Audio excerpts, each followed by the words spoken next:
সুপ্রিয় দর্শক, স্বাগত জানাচ্ছি। মধ্যপ্রাচ্যকে অস্থির করে তুলেছে ইসরায়েল। নিজের খেয়াল খুশি মতো দেশে দেশে হামলা, হুমকি ধামকি, মানুষ নিধনের মতো মানবতা বিরোধী কাজ করে যাচ্ছে। তারপরও যেন বিশ্বের বড় বড় শক্তিধর দেশগুলো নিশ্চুপ।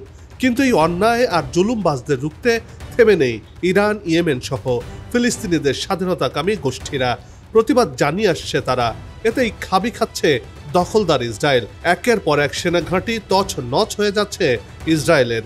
দিনকে দিন ইসরায়েল তাদের সেনা সদস্য হারিয়ে বড় বিপদে পড়ছে। সেই সাথে যুদ্ধ সরঞ্জামেরও সংকটে পড়েছে দেশটি। কিন্তু কিভাবে, কাদের কাছে হেরে যাচ্ছে ইসরায়েল, এসব খবরের বিশ্লেষণ নিয়ে সাজিয়েছে এবারের পর্ব। বিস্তারিত জানতে পুরো ভিডিওটি দেখুন।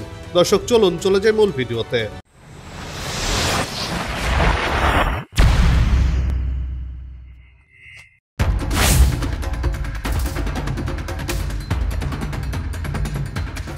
শেষ রাতে গাজার পূর্ব আকাশে হঠাৎ গর্জে ওঠে বিস্ফোরণের ধ্বনি।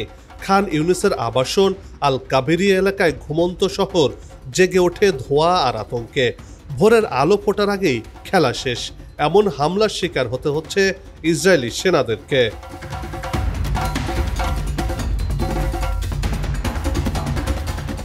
হামাসের সামরিক শাখা আল কাসাম ব্রিগেড জানিয়েছে তারা ইসরায়েলি বাহিনীর উপর হামলা চালিয়েছে সুনির্দিষ্ট ও পরিকল্পিতভাবে। ব্রিগেড যোদ্ধারা ইসরায়েলি সেনা সমাবেশ ও সামরিক যানবাহন লক্ষ্য করে অভিযান চালিয়েছে।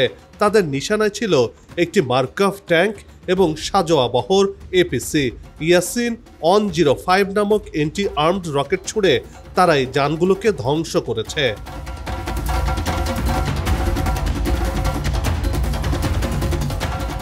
আল কাসাম যোদ্ধারা জানিয়েছে সংঘর্ষের কিছুক্ষণের মধ্যেই একটি ইসরায়েলি হেলিকপ্টার ঘটনাস্থলে পৌঁছায় এবং আহত সেনাদেরকে উদ্ধার করে নেয়। এই ঘটনাটি কোনো বিচ্ছিন্ন হামলা নয়। আল কাসাম এও জানিয়েছে 5 দিন আগেও তারা একই অঞ্চলে একটি মার্কাভা ট্যাঙ্কে শক্তিশালী আইডি বিস্ফোরণ ঘটায়। পূর্ব ইউনুসে এই ধারাবাহিক প্রতিরোধ ইঙ্গিত দেয় গাজা এখনো পুরোপুরি নিয়ন্ত্রণে নয় ইসরায়েলিদের, বরং প্রতিদিনই নতুন চ্যালেঞ্জের মুখে পড়তে হচ্ছে ইসরায়েলি সেনাবাহিনীকে।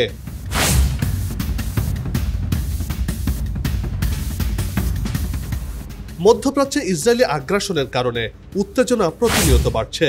ইয়েমেনের সশস্ত্র বাহিনী পর্যন্ত ইসরায়েলি বন্দরে নিষেধাজ্ঞা লঙ্ঘনকারী জাহাজ ডুবিয়ে দিয়েছে। রাশিয়া পর্যন্ত বলছে গাজায় ইসরায়েলি পদক্ষেপ পুরো অঞ্চলে উত্তেজনা ছড়াচ্ছে।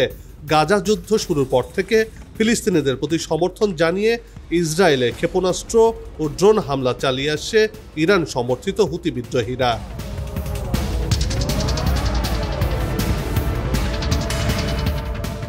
দু সালের অক্টোবরে গাজায় যুদ্ধ শুরুর পর থেকে ইয়েমেনের অধিকাংশ এলাকা নিয়ন্ত্রণকারী হুতিরা ইসরায়েল এবং লোহিত সাগরে বাণিজ্যিক জাহাজ লক্ষ্য করে হামলা চালিয়ে আসছে। হুতিদের এই হামলায় বৈশ্বিক বাণিজ্যে ব্যাপক বিঘ্ন ঘটছে। সম্প্রতি ইসরায়েলে যাওয়ার সময় ইয়েমেনের হুতি বিদ্রোহীদের হামলায় ইন্টারসি নামের একটি বাণিজ্যিক জাহাজ সম্পূর্ণরূপে ডুবে গেছে। গাজার ওপর ইসরায়েলি আগ্রাসনের প্রতিবাদে এবং ফিলিস্তিনিদের প্রতি সংহতি জানিয়ে ইয়েমেন এ হামলা চালিয়েছে বলে জানা গেছে।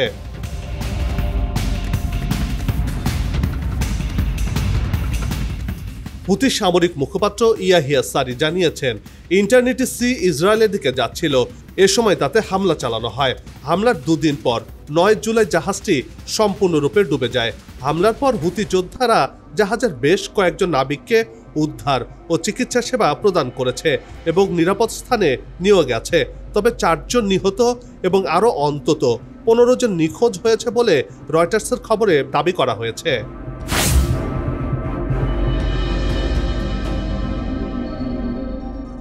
সম্প্রতি দখলদার ও যুদ্ধবাজ ইসরায়েলি বাহিনীর বড় ধরনের বিমান হামলার সময় হুতি আনসারুল্লাহ নিয়ন্ত্রিত ইয়েমেনের সশস্ত্র বাহিনী তাদের নিজেদের তৈরি শক্তিশালী বিমান প্রতিরক্ষা ব্যবস্থা প্রকাশ করে, যা ইসরায়েলি যুদ্ধ বিমানকে সম্পূর্ণরূপে হতবাক করে দেয়। ওই হামলার সময় ইয়েমেনের সশস্ত্র বাহিনী অসংখ্য ক্ষেপণাস্ত্র ছুঁড়ে ইসরায়েলি জঙ্গি বিমানের বিরুদ্ধে রুখে দাঁড়ায়। এর ফলে ইসরায়েলি সামরিক নেতৃত্ব এবং তাদের কৌশলবিদেরা এক গভীর ধাক্কার মুখে পড়ে।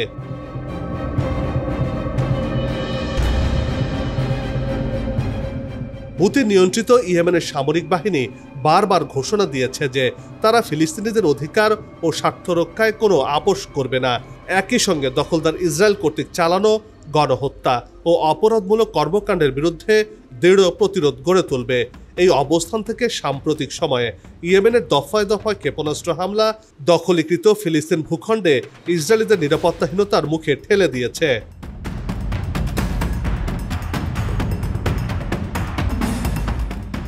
দখলীকৃত ফিলিস্তিনের দক্ষিণাঞ্চলের বন্দরগুলো কার্যত অচল করে দিয়েছে এবং ক্ষেপণাস্ত্র হামলার মাধ্যমে ইসরায়েলের গুরুত্বপূর্ণ বিমানবন্দরগুলো, বিশেষ করে বেন গুরিয়ন বিমানবন্দর, এক চরম সংকটের মধ্যে পড়েছে।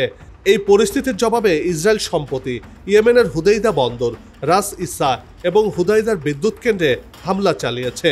তবে এসব হামলায় অংশ নেয়া ডজন খানেক যুদ্ধ বিমান ইয়েমেনের বিমান প্রতিরক্ষা ব্যবস্থার মুখে তীব্র প্রতিরোধের সম্মুখীন হয়।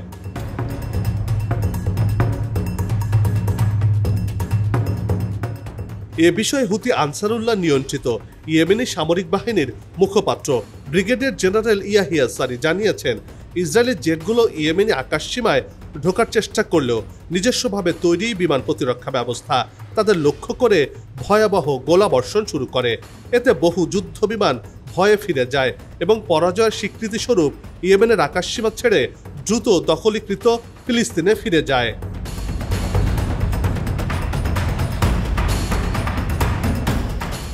এ ঘটনা প্রমাণ করে যে ইয়েমেনি প্রতিরোধ শক্তি শুধু ক্ষেপণাস্ত্র বা নৌবাহিনী নয়, বিমান প্রতিরক্ষার ক্ষেত্রেও ব্যাপক অগ্রগতি অর্জন করেছে। পশ্চিমা গোয়েন্দা সংস্থাগুলো এর আগে একাধিক প্রতিবেদনে জানিয়েছিল ইয়েমেনিরা ভূগর্ভস্থ সুড়ঙ্গগুলোতে নিজেদের উন্নত অস্ত্র তৈরি করেছে এবং তারা এক্ষেত্রে পুরোপুরি স্বনির্ভর। আর এভাবে ইয়েমেন থেকে আসা এই নতুন ধাক্কা ইসরায়েল দখলদার বাহিনীর আঞ্চলিক কর্মকাণ্ডের পরিসরকে সংকুচিত করে ফেলেছে এবং তাদের কৌশলগত দিক থেকে একাধিক সীমাবদ্ধতার মুখে ফেলেছে। এই পরিবর্তন শুধু একটি সামরিক ঘটনা নয়, বরং তা পশ্চিম এশিয়ায় ভবিষ্যৎ রাজনৈতিক ও কৌশলগত সমীকরণেও গুরুত্বপূর্ণ প্রভাব ফেলতে পারে বলে মনে করছেন বিশ্লেষকরা।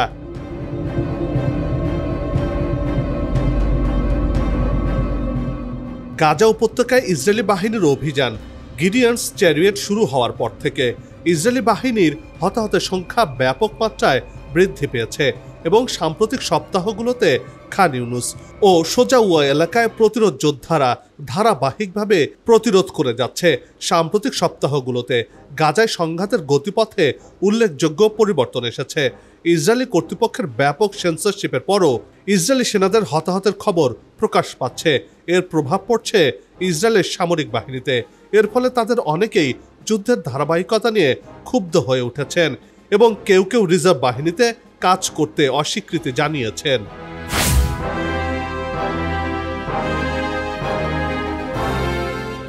গাজার প্রতিরোধ যোদ্ধারা, বিশেষ করে আল কাসাম ও কুদস ব্রিগেড, নতুন ধরনের হাতে তৈরি বোমা ব্যবহার করছে, যার মধ্যে কিছু বোমা যেমন সোয়াজ ও সাকিব মাটিতে পেতে রাখা যায়। এরপর শত্রুর ট্যাঙ্ক ও ভারী যান চলাচলের সময় ক্ষতিগ্রস্ত হয়। সেনাদের হতাহতের ঘটনাও ঘটে এসব বোমায়। প্রতিরোধ সংগ্রামীদের হাতে এখন প্রচুর পরিমাণে এ ধরনের বিস্ফোরক রয়েছে।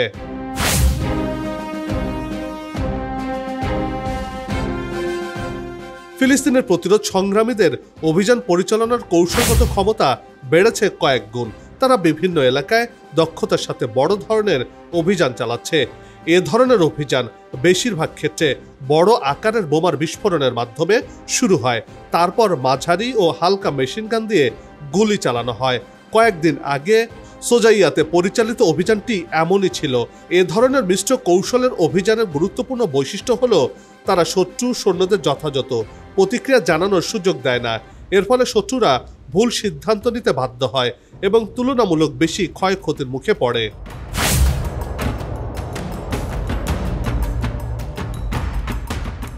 দখলদার ইসরায়েল একই ধরনের যুদ্ধ কৌশল বারবার ব্যবহার করছে। এ কারণে শত্রুদের গতিপথ সম্পর্কে আগের চেয়ে অনেক বেশি সচেতন হতে পেরেছে প্রতিরোধ যোদ্ধারা। তারা আগে থেকে বুঝতে পারছে শত্রুরা কোন ধরনের অস্ত্র ব্যবহার করছে। অসংখ্য ছবিতে দেখা গেছে ইহুদিবাদী সৈন্যরা দীর্ঘ সময় ধরে প্রতিরোধ বাহিনীর নজরদারিতে রয়েছে। ইসরায়েলি বাহিনীর বিরুদ্ধে এই বলে সমালোচনা হচ্ছে যে তারা যুদ্ধের আগ্রহ হারিয়ে ফেলেছে। কেবল সৈন্যদের যুদ্ধের মনোভাব হ্রাসের কারণেই নয়, বরং দীর্ঘমেয়াদী যুদ্ধের কারণে তারা কৌশলগত দিক থেকে দেউলিয়া হয়ে গেছে। এসব কারণে শত্রুদের মধ্যে হতাশা বিরাজ করছে, অর্থাৎ ইসরায়েলি সেনাবাহিনীদের মধ্যে হতাশা ছড়িয়ে পড়েছে।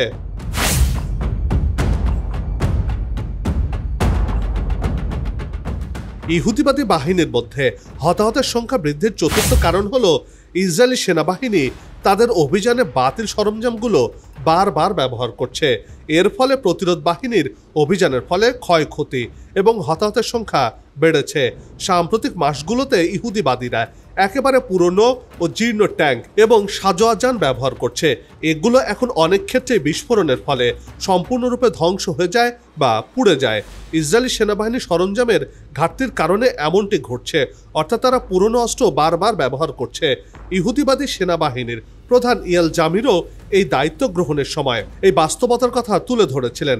বোমা, সিজারিত, M133 মডেলের সাজোয়া যান এবং তৃতীয় প্রজন্মের মেরকাভা ট্যাঙ্কের মতো ট্যাঙ্ক বহু বছর আগেই পরিত্যক্ত ঘোষণা করা হয়েছিল, কিন্তু সম্প্রতি আবার এগুলোকে ফিরিয়ে আনা হয়েছে।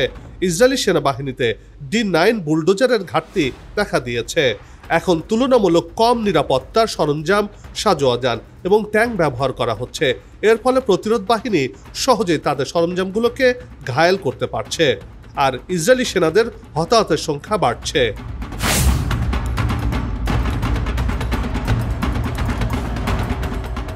যুদ্ধে ইসরায়েলের ক্ষয়ক্ষতির পরিমাণ ক্রমেই আরো বৃদ্ধি পাচ্ছে এবং দখলদারদের উগ্র ডানপন্থী মন্ত্রিসভা পতনের আশঙ্কা আগের চেয়ে বেড়েছে। বিশেষ করে ইরানের সাথে যুদ্ধে দখলদার ইসরায়েলের পতনের পর এই আশঙ্কা বেড়েছে। সেই সাথে ইহুদি সেনাদের যুদ্ধে না যাওয়ার আশঙ্কা আরও তীব্র হচ্ছে। এতে করে বিপাকে পড়েছে ইসরায়েলের প্রধানমন্ত্রী বেনিয়ামিন নেতানিয়াহু। অন্যদিকে ইরানের সাথে যুদ্ধে জড়িয়ে সবকিছু হারিয়ে ফেলেছে ইসরায়েল।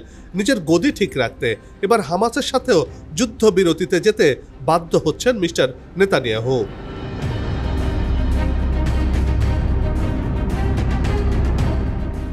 এরই ধারাবাহিকতায় মার্কিন প্রেসিডেন্টের দ্বারস্থ নেতানিয়াহু সম্প্রতি মিস্টার ট্রাম্প ঘোষণা করেন গাজায় যুদ্ধবিরতির কথা। তবে এ বিষয়ে এখনো আলোচনা চলছে। মার্কিন প্রেসিডেন্ট মিস্টার ট্রাম্প মনে করেন গাজায় যুদ্ধবিরতির চুক্তি হওয়ার ভালো সম্ভাবনা রয়েছে, তবে কবে হবে তা নিশ্চিত করে কিছু বলেননি তিনি।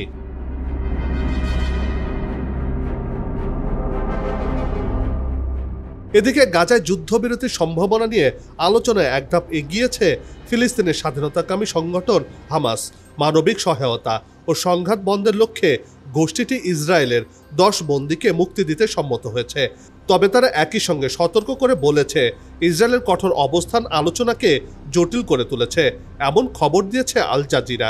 সব মিলিয়ে যুদ্ধবিরতির সম্ভাবনা কিছুটা এগুলেও চূড়ান্ত সমাধান এখনো সময় সাপেক্ষ এবং বহু দ্বন্দ্ব নিরসনের অপেক্ষায় রয়েছে বলেই মনে করছেন বিশ্লেষকরা।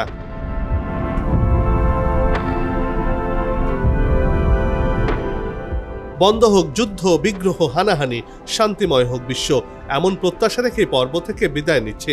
তবে যাবার আগে সে একই অনুরোধ, যেখানে সেখানে ময়লা আবর্জনা ফেলবেন না, পরিবেশের ক্ষতি করবেন না, অযথা হর্ন বাজাবেন না, আপনার দেশের সৌন্দর্য রক্ষায় পোস্টার লাগানো থেকে বিরত থাকুন।